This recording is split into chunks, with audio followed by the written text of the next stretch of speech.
जर अजून प्रश्न आले तर मग एकदाच मला हे करता येईल. परंतु देवाच्या वचनाच्या ज्ञानाचे फायदे किती आहेत हे मी पुढच्या 5-10 मिनिटांमध्ये सांगेन, नंतर आपण क्लोज करू. देवाच्या वचनाच्या ज्ञानाचे फायदे किती आहेत हे आपण पाहू आणि नंतर आपण क्लोज करू.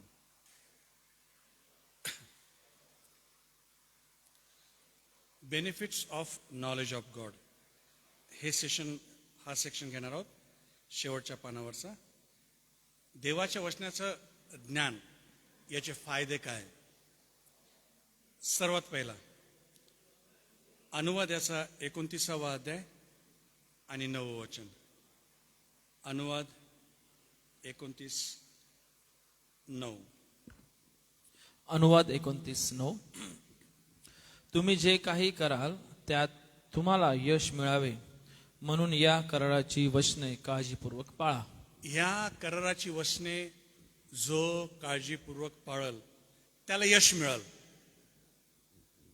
यश तुमच्या कष्टावरती नाही बरं, यश तुमच्या स्किलवरती नाही आहे. देवाचं वचन जर तुम्ही वाचाल, मनन कराल, पाळाल तर तुम्हाला यश मिळेल. नंतर पहिले राजे 2रा अध्याय आणि वचन 3. पहिले राजे 2रा अध्याय आणि वचन 3. पहिले राजे 2:3. तुझा देव परमेश्वर याने तुला जे अनुशासन लावून दिले आहेत ते पाळ, त्याच्या मार्गाने चाल आणि मोशेच्या नियमशास्त्रात लिहिल्याप्रमाणे त्याचे नियम, आज्ञा, निर्णय व निर्बंध पाळ. म्हणजे जे काही तू करशील त्यात व जिकडे तू जाशील तिकडे तुला यश प्राप्ती होईल. फक्त आज्ञा पाळा, नियमशास्त्र पण वाच. तू जे काही करशील, जे काही तू हाती घेशील ते सिद्धीत जाईल. स्तोत्र 1 आणि वचन 2 आणि 3. स्तोत्र 1 वचन 2 आणि 3. तर परमेश्वराच्या नियमशास्त्रात रमतो, त्याच्या नियमशास्त्र रात्रंदिवस मनन करीतो तो धन्य. जे झाड पाण्याच्या प्रवाहाजवळ लावलेले असते, जे आपल्या हंगामी फळ देते, ज्याची पाने कोमजत नाही, अशा झाडासारखा तो आहे. आणि जे काही तो हाती घेतो ते सिद्धीस जाते. जे काही तो हाती घेतो, हे बघा, यशप्राप्ती ही तुमच्या कष्टावरती नाही बरं. यशप्राप्ती देवाचं वचन वाचन, मनन आणि आज्ञापालनामुळे येत असते. स्तोत्र 19 वचन 7 आणि 8. स्तोत्र 19 7 आणि 8. परमेश्वराचे नियमशास्त्र परिपूर्ण आहेत, ते मनाचे पुनर्जीवन करते. परमेश्वराचा निर्बंध विश्वसनीय आहेत, तो भोळ्यांना समंजस करतो. परमेश्वराची विधी सरळ आहेत, ते हृदयाला आनंदित करतात. परमेश्वराची आज्ञा चोख आहेत, ती नेत्रांना प्रकाश देते. देवाचं वचन आपल्या मनाचं पुनरुज्जीवन करतं, भोळ्यांना समंजस करतं, म्हणजे भोळ्यांना ज्ञानी बनवतं. तुम्ही किती शिकलेला याला काही अर्थ नाही आहे, परंतु जे वचनावरती मनन करताना तो कमी जरी शिकलेला असला तरी ज्ञानी आणि समंजस होऊ शकतो. हे देवाच्या वचनाची पॉवर आहे. 119:11. 119:11. मी तुझ्या विरुद्ध पाप करू नये म्हणून मी आपल्या मनात तुझे वचन जपून ठेवले आहे. तुम्ही जर देवाचं वचन हृदयात जपून ठेवाल ना, तुम्ही पाप करणार नाही. तुम्हाला पापाची घृणा येईल, तुम्ही पापाचा द्वेष कराल. हा खूप मोठा फायदा आहे देवाच्या वचनाचा मनन करण्याचा. नंतर स्तोत्र 119:33 वचन. 119:133. तुझ्या वचनाच्या द्वारे माझी पावले स्थिर कर आणि कसल्याही दुसऱ्याची सत्ता माझ्यावर चालू देऊ. जर तुम्ही देवाच्या वचनामध्ये रममान व्हाल तर दुसऱ्याची सत्ता तुमच्यावरती चालणार नाही. तुम्हाला जे असं वाटतं ना, अरे पाप खूप पॉवरफुल आहे राव, मला ते पाप मी बळी पडतोच, मग ते राहणार नाही, त्याची सत्ता तुमच्यावरती चालणार नाही. नंतरचं वचन नीतिसूत्रे याचा 28वा अध्याय आणि वचन 9. नियमशास्त्र कानी पडू नये म्हणून जो आपला कान बंद करतो त्याची प्रार्थना देखील वीट आणणारी आहेत. म्हणजे जो नियमशास्त्र वाचतो त्याची प्रार्थना देवाला आवडते. होशे 4:6.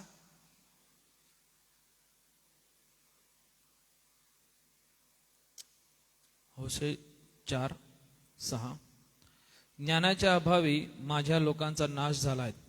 तू ज्ञानाचा अवेर केलास म्हणून मीही तुझा अवेर करेल. जर तुम्ही ज्ञान संपादन कराल तर तुमचा नाश होणार नाही.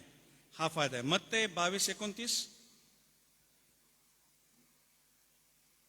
22:29 येशूने त्यांना उत्तर दिले, तुम्ही शास्त्र व देवाचे सामर्थ्य जाणत नसल्यामुळे भ्रमात पडला आहात. आणि म्हणून जर तुम्हाला शास्त्र माहिती आहे तर तुम्ही भ्रमात पडणार नाही. योहान 8:32. तुम्हाला सत्य समजेल व सत्य तुम्हाला बंधमुक्त करेल. हे सत्य तुम्हाला बंधमुक्त करेल सर्व प्रकारच्या गुलामगिरीतून, मग मानसिक असो का भावनिक असो का सामाजिक असो. त्यानंतर 1 करीन 4:6. बंधुजन हो, मी तुमच्याकरता या गोष्टी अलंकारिकरित्याने स्वतःला व अपुलोसाला लागू केल्या आहेत, यासाठी की शास्त्रलेखापलीकडे कोणी जाऊ नये हा धडा तुम्ही आमच्यापासून शिकावा, म्हणजे तुमच्यापैकी कोणीही एकासाठी दुसऱ्यावर फुगरणार नाही. 2 तिमोथी याचा 3:16. 2 तिमोथी 3:16 आणि 17. प्रत्येक परमेश्वर प्रेरित शास्त्रलेख सद्बोध, हा दोष माझ्या दाखवणे, सद्बोधसाठी आहे, मला दोष दाखवण्यासाठी आहे, सुधारणूक, माझ्या सुधारण्यासाठी आहे आणि माझ्या नीती शिक्षणासाठी. हे फायदे होतात देवाचं वचन वाचण्याद्वारे. इब्री लोकासपत्र याचा 4 अध्याय आणि 12. कारण देवाचे वचन सजीव सक्रिय कोणत्याही दुधारी तलवारीपेक्षा तीक्ष्ण असून जीव व आत्मा सांधे व मज्जा यांना भेदून आरपार जाणारे आणि मनातील विचार व हेतू यांचे परीक्षण असे आहेत. तर देवाचं वचन तुमचा जीव, तुमचा आत्मा, तुमचे सांधे, तुमचे मज्जा याच्या आरपार ते जातं. म्हणून याचा खूप मोठा फायदा होतो. इतके फायदे देवाच्या वचनाचे, म्हणून तुम्ही याचा अभ्यास केलाच पाहिजे. ठीक आहे. मग जो 2 प्रश्न आले ते 2 प्रश्न घेऊन टाकतो.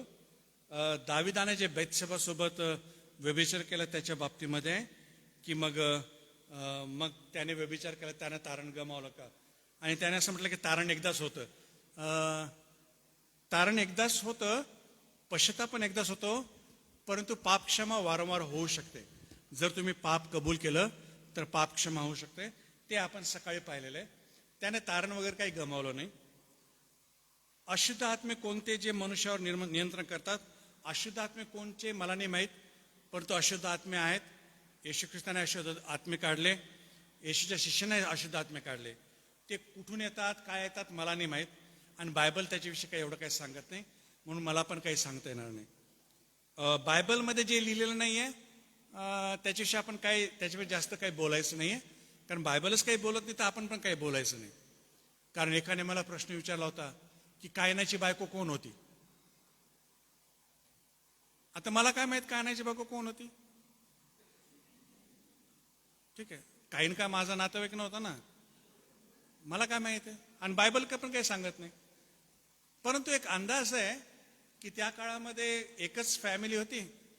होऊ शकते आदमाची जी दुसरी मुलगी आहे त्याच्यासोबत बहुतेक त्याने विवाह केला, असा एक अंदाज आहे, दुसरं काही नाही. तर असे प्रश्न विचारणारे पुष्कळशे लोक असतात की जे बायबलमध्ये दिलेलं नाही आहे ते जाणून घेण्याची त्यांना खूप उत्सुकता असते. एकदा असंच झालं होतं, एका बाईने मला खूप प्रश्न विचारले, कायनाची बायको कोण होती, मग आपण मेल्यानंतर कुठे जातो, मग स्वर्गामध्ये काय काय होतं, तर बरेचसे काही प्रश्न विचारले. मला काही उत्तर देता नाही आले. म्हटलं बायबलमध्ये याच्याविषयी काही लिहिलेलं नाहीये. मग मी तिला सहज प्रश्न विचारला, म्हटलं ताई दाविदाच्या आजोबाचं नाव काय होतं, तर तिला माहित नाही. म्हणजे बायबलमध्ये आहे दिलेलं ते माहित नाही, आणि जे बायबलमध्ये दिलेलं नाही ते जाणून घेण्याची खूप इच्छा. हा एक प्रॉब्लेम आहे, बरं, खूप मोठा प्रॉब्लेम आहे. तर जे लिहिलेलं ते तर, जे दिलेलं ते तर वाचा, ते तर समजून घ्या. जे नाही लिहिलेलं नाही लिहिलेलं, त्याला आपण काय करणार. एकाने मला विचारलं अब्रामाचं कोणत्या साली लग्न झालं. म्हटलं मला काही पत्रिका आली नाही, म्हटलं त्याची, मला काय माहित.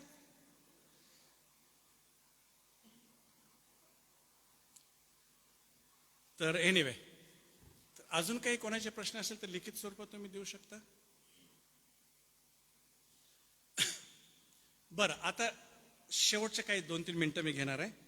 जे आपण शास्त्राविषयी लिहिलेलं आहे याच्यामध्ये वडिलांनी म्हणजे आई वडिलांनी आपल्या लेकरांना शिकवावं. तर हे तुमच्या मंडळीत कसं घडून आणणार?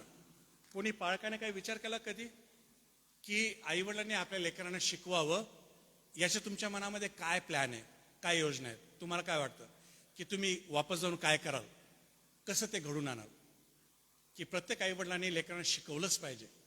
कसं करणार तुम्ही ते? कोणी पालक वर्ग कोणी आयडिया देईल का एक दोन? कारण मग तुमच्याकडून दुसऱ्यांना पण शिकायला मिळेल. काय तुमच्या मनामध्ये आयडिया आहे? कसं घडून आणणार तुम्ही?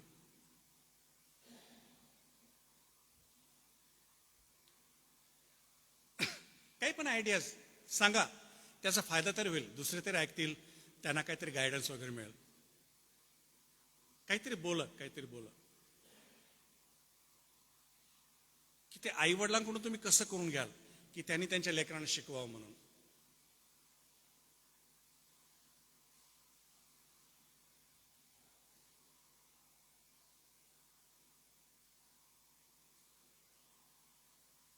जे अनुभव आहेत, शिकलेले आहेत, किंवा जे कोणी असेल कोणते सांगा प्लीज. मला पण काही आयडियाज मिळतील नवीन. कसं घडून आणणार?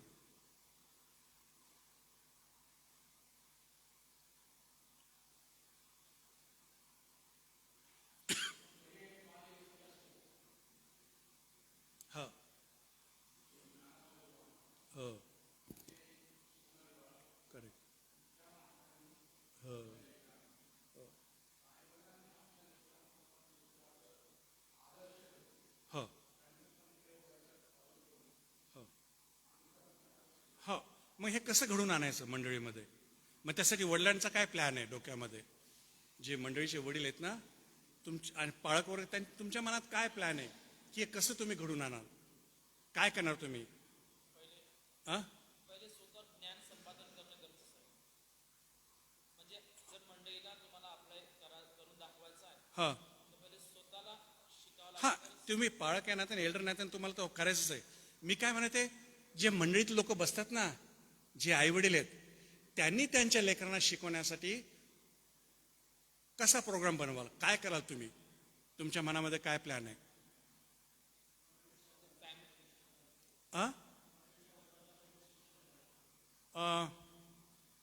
ठीक आहे, मंडळीच्या वडिलाविषयी आपण नंतर बोलू.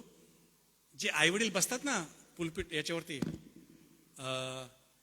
ठीक आहे, तुमचं म्हणणं बरोबर आहे की वडिलांना जर माहीत नाहीये, मंडळीच्या वडिलांना आणि पाळकाला संपूर्ण शास्त्र, तर ते तर करायला सांगतो मी त्यांना. पण मग वडिलांनी, जे आई वडील बसतात तिथं, त्यांनी त्यांच्या लेकरांना शिकवण्यासाठी तुमच्या मनात काय प्रोजेक्ट आहे की काय प्रोग्राम आहे की असं जर केलं तर मग ते शिकवतील आपल्या लेकरांना? काय म्हटलं? वैयक्तिक भेटीद्वारे. पण वडील लोकांनी मिळून काय प्रोग्राम तुम्ही कराल? वैयक्तिक भेटी तर तुम्ही घेतच राहता. छोटे छोटे टास्क. हा,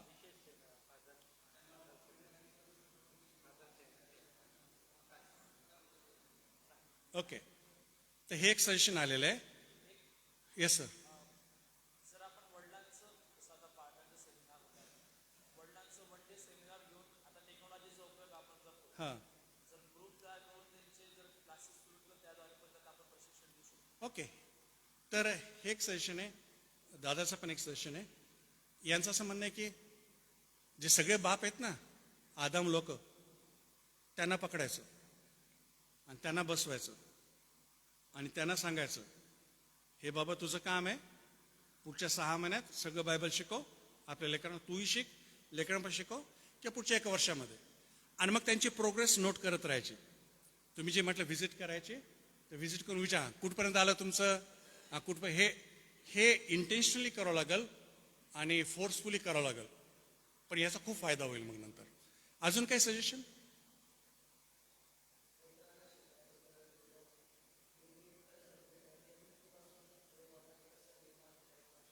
उत्पत्ती. आणि त्यांना हे सांगायचं की उत्पत्तीपासून शिकवा लेकरांना म्हणून. ठीक आहे, गुड. बरं, आता दुसरा प्रश्न आहे. वडील लोक, एल्डर्स लोक, त्यांनाच बायबल माहीत नाही. मग आता काय करावं?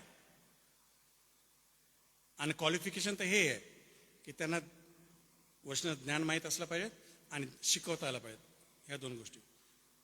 मग तुम्ही काय कराल?